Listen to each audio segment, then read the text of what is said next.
Assalamualaikum ya.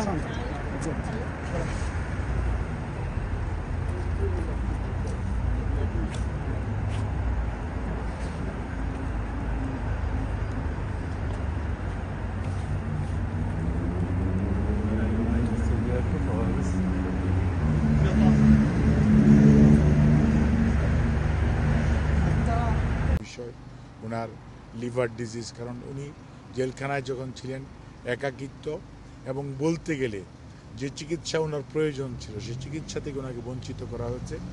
আর দীর্ঘ সময় আটকিয়ে রাখার কারণে যে সময় ওনার বিদেশে নিয়ে আসলে হয়তো আরও দ্রুত সুস্থ হওয়ার সম্ভাবনা ছিল, সেটি কিন্তু অনেকটাই আপনার আজকে এই সময়ে এসে আমরা চিকিৎসকদের বক্তব্য হচ্ছে হয়তো আগে হলে নতুন চিন্তা ভাবনা করা যেত।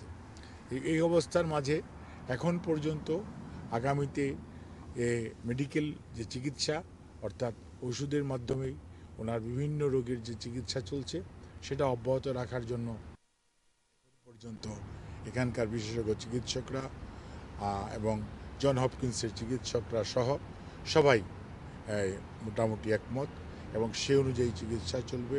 এবং এই চিকিৎসা চলা অবস্থায় ওনার শারীরিক অবস্থার উপর ভিত্তি করেই পরবর্তীতে এবং যে সকল পরীক্ষার রিপোর্টগুলো এখনও আসে নাই সেগুলো আসার সাপেক্ষে কয়েকদিনের মধ্যে হয়তো চলে আসবে।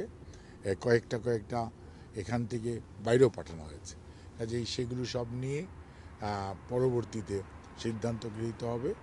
আপনাদের মাধ্যমে আমরা দেশবাসীর কাছে ওনার এই সুস্থতা যাতে অব্যাহত থাকে এবং সেই জন্য আল্লাহর কাছে দোয়া উনি এবং ওনার পরিবারের পক্ষ থেকে, বিশেষ করে আমাদের ভারপ্রাপ্ত চেয়ারম্যান এবং ম্যাডাম নিজে আপনাদেরকে যেমন ধন্যবাদ জানিয়েছেন, আপনাদের মাধ্যমে দেশবাসী এবং সকল মানুষের কাছে ওনার সুস্থতার জন্য দোয়া চেয়েছি। আমি আপনাদেরকে কালকে বলেছি ওনার ছুটি হওয়ার সম্ভাবনা আছে কালকে, এটি সত্যি কথা। এবং কালকে ওনার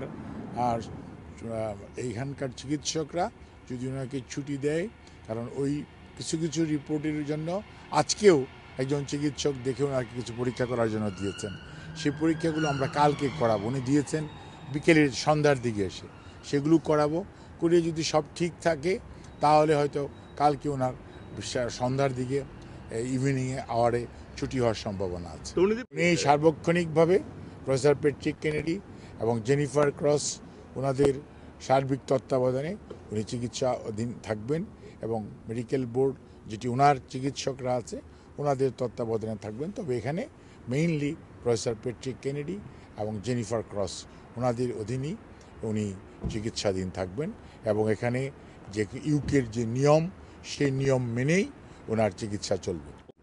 রোগ কখন ভালো হবে এটা তো আর ডাক্তার আগে বলে দিতে পারে না, আবার আদৌ রোগ কতটুকু ইমপ্রুভ করবে সেটা আগে প্রেডিক্ট করা যায় না, আপনাকে বুঝতে হবে।